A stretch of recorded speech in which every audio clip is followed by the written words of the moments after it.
Vienna, September 30th, 1791. At the Theater auf der Wieden, in one of Vienna's busy suburban neighborhoods, people began arriving after the workday. This was not the imperial court.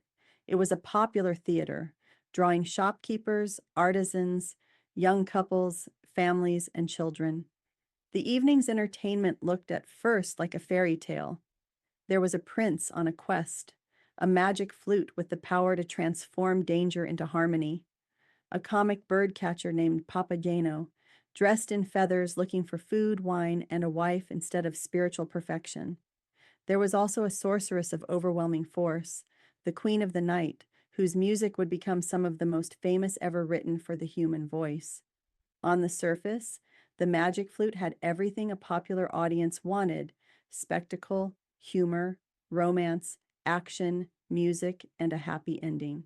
At the keyboard was the composer himself, Wolfgang Amadeus Mozart. He was 35 years old. He was ill, and within 2 months, he would be dead. But in those first weeks, the opera was sensationally alive. The theater was packed night after night. Within a year, the opera had played for 100 performances, unheard of for the period. Antonio Salieri, one of the most influential musicians in Europe, reportedly admired it and understood that this was not merely a suburban entertainment. It belonged on the greatest stages. Mozart returned repeatedly during his final weeks to watch the audience respond. He saw the laughter, the astonishment, the recognition. He was able to watch the work find its audience. Part of what made the magic flute so powerful is that it could be heard in several ways at once. For many in the audience, it was exactly what it appeared to be: a magical comedy filled with birds, bells, trials, danger, and delight. For educated Viennese viewers, it also carried the language of enlightenment, reason, self-mastery, fraternity, and the hope that human beings could be governed by wisdom rather than fear. And for some in the theater, there was another layer.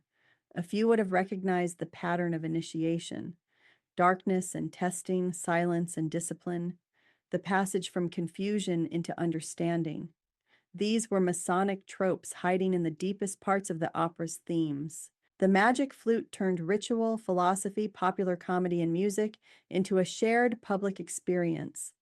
That is what makes this opera so extraordinary. It was at the same time a fairy tale, a philosophical drama, a Masonic allegory, a popular hit, and Mozart's final completed opera. The fact that Freemasonry was woven into this operatic masterpiece is less conspiracy than a testament to the times in which the opera was produced.